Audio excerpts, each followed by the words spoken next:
साधारणतः मंत्रिमंडळाच्या बैठकीमध्ये अनेक विषयाला शासनाच्या वतीने मान्यता देण्यात आली। आपल्या राज्यामध्ये हजारो पतसंस्था आहे। या पतसंस्थेमध्ये असणारे ठेवीदार, या ठेवीदारांच्या हितरक्षणासाठी आज 1 लाख रुपयापर्यंतच्या ठेवीचा विमा करण्याचा निर्णय करण्यात आला। पतसंस्था डबघाईस निघाल्यास मात्र पतसंस्थेमध्ये ठेवीदारांनी ठेवलेल्या 1 लाख रुपयापर्यंतच्या ठेवी याला मात्र विम्याचं संरक्षण देण्यात आलं आहे। राज्यामध्ये मोठ्या प्रमाणावर समृद्धी महामार्ग, राष्ट्रीय महामार्ग यासोबतच आता हॅमच्या माध्यमातून आज MSIDC Maharashtra state infrastructure development कॉर्पोरेशनची निर्मिती करून या माध्यमातून पहिल्या टप्प्यामध्ये 6000 किलोमीटर 28,500 कोटी रुपयाचे प्रकल्प, ज्यामध्ये बैठकीत चर्चा करून हे सर्व रस्ते मजबूत व्हावे, 30 वर्ष यावर देखभाल दुरुस्तीचं काम पडू नये यासाठी 28,500 कोटीमध्ये वाढ करत सारे रस्ते सिमेंटचे करावेत या बाबतीतही निर्णय झाला। वन विभागाच्या माध्यमातून जुन्नर सफारीला मंत्रिमंडळाने मान्यता दिली असून जुन्नरमध्ये 80 कोटी रुपये खर्च करून बिबट सफारी ही तिथं निर्माण करण्यात येणार आहे। यासोबतच बांबू मिशन, जे अटल बांबू मिशन या नावाने परिचित आहे, यामध्ये शेतकऱ्यांसाठी या अगोदर 25 रुपयाच्या टिश्यू कल्चरच्या मागे 20 रुपयाचं अनुदान होतं। आता मात्र 2 हेक्टर पर्यंत एका बांबूसाठी 3 वर्षासाठी, मग त्या संरक्षण, संवर्धन आणि बांबूची देखभाल यासाठी 350 रुपयापैकी 175 रुपये हे वन विभाग शेतकऱ्यांच्या खात्यामध्ये थेट टाकतील असाही निर्णय करण्यात आला आहे। मोठ्या प्रमाणावर महानगरपालिका, नगरपालिका, नगरपंचायतीमध्ये विविध अमृत 1, अमृत 2 किंवा तत्सम अशा त्या ठिकाणच्या पाणी पुरवठा, मलनिस्सारण, स्वच्छतेच्या योजना राबविल्या जातात। यामध्ये जो त्या नगरपंचायत, नगर परिषदचा जो वाटा आहे, या हिस्स्याबद्दलही त्या हिस्स्यामध्ये काही सूट ही आजच्या कॅबिनेटमध्ये देण्याचा निर्णय आज राज्य सरकारने केलेला आहे, ज्या माध्यमातून नगरपंचायती, नगर परिषदा ज्यांची आर्थिक स्थिती ही थोडीशी अडचणीची आहे, त्यांना स्वतःचा हिस्सा भरण्यामध्ये काही सूटही दिली आणि यासोबत या सर्वांना सॉफ्ट लोन राज्य सरकारने त्यांना त्यांचा हिस्सा भरण्यासाठी उपलब्ध करून द्यावं, यासाठी सॉफ्ट लोन सुद्धा उपलब्ध करून देण्याचा निर्णय हा आजच्या मंत्रिमंडळाच्या बैठकीमध्ये करण्यात आला आहे। काही ठिकाणी पदभरतीचे निर्णय होते, त्या पदभरतीला ही मान्यता देण्यात आली आहे।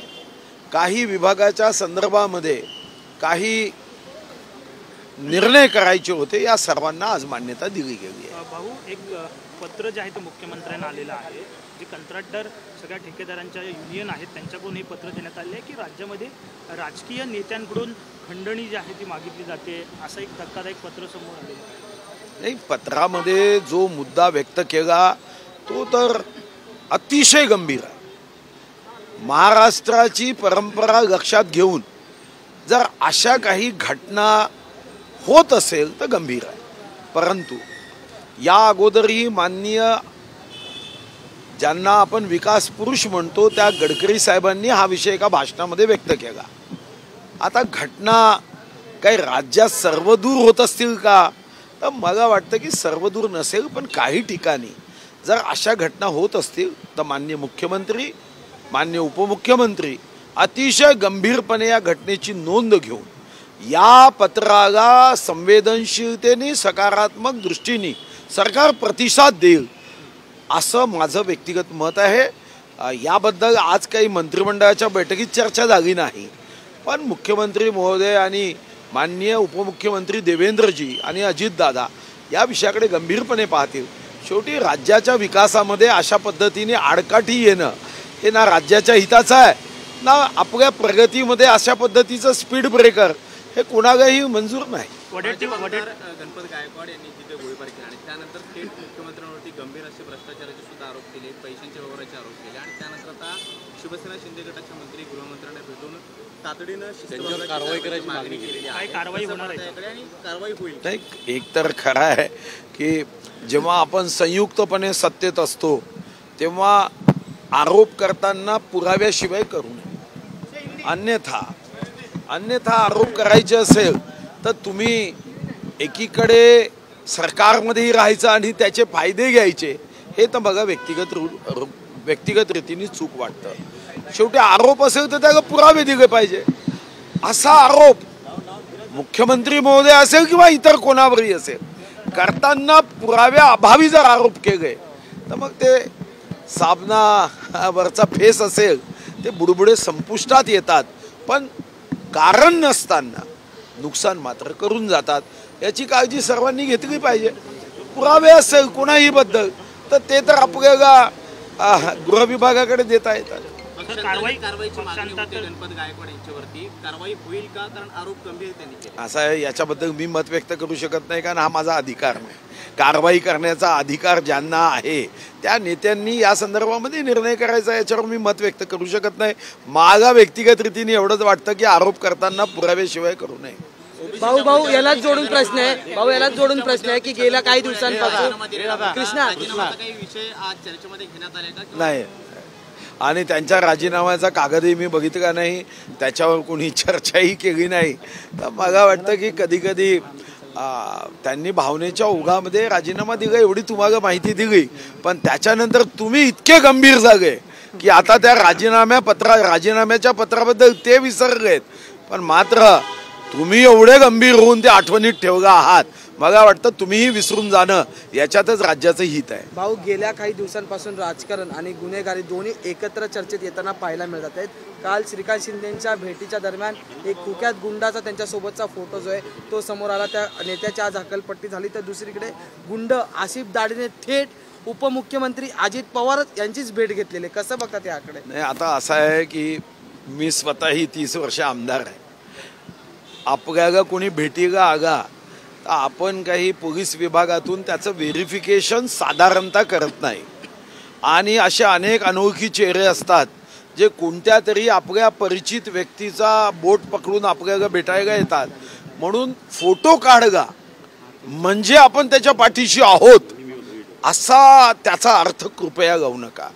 म्हणजे याच्यातून एकदा मी सुद्धा मला माहीत नव्हतं एका व्यक्तीसोबत माझा फोटो निघाला, सुदैवाने मी वाचलो, कारण नंतर TV चॅनल वगैरे जेव्हा मला प्रश्न केला तेव्हा त्या व्यक्तीला मी ओळखतही नव्हतो.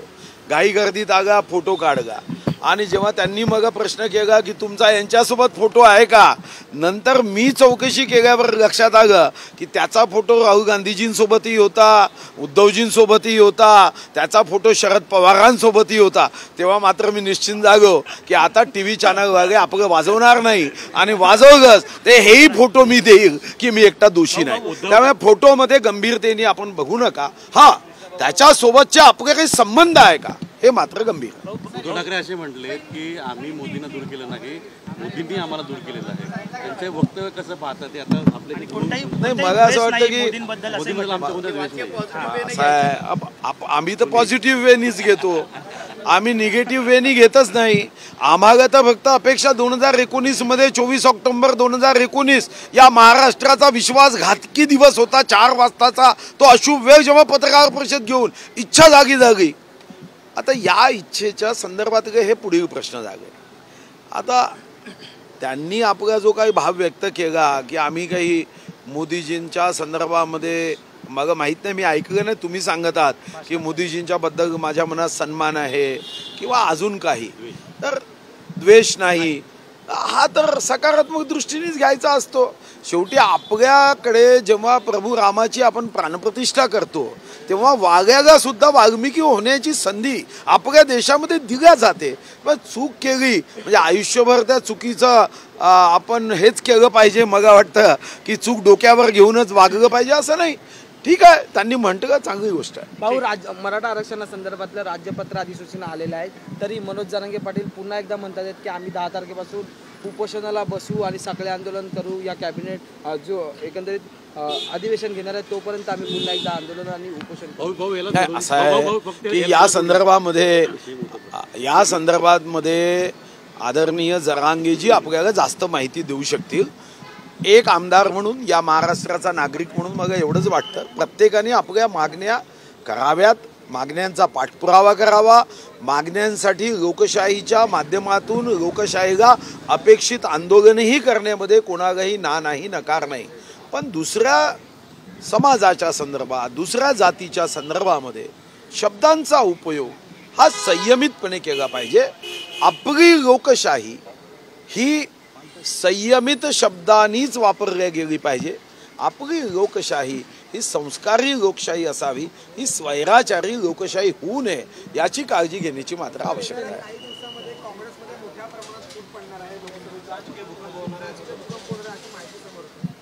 काय खोटं काय त्याच्यात? मग तुम्ही सांगा, इंडिया अलायन्समध्ये ममता दिदींनी टाटा केला, तिकडे आमचे सन्माननीय पंजाबचे मुख्यमंत्री बाय बाय करताय, नितीश कुमारजींनी पाठ दाखवली.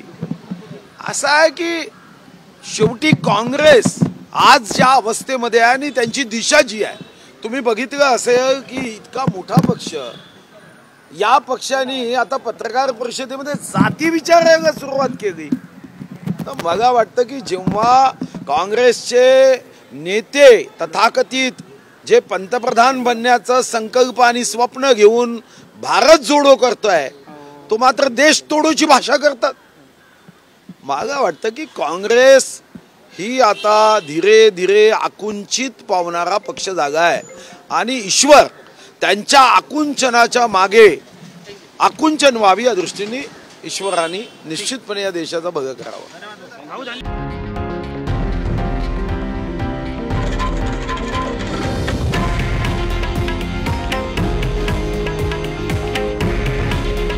हे आहे देशातील नंबर 1 न्यूज नेटवर्क आणि आपण पाहत आहात TV9 मराठी. काळजी तुमची, हित महाराष्ट्राचं.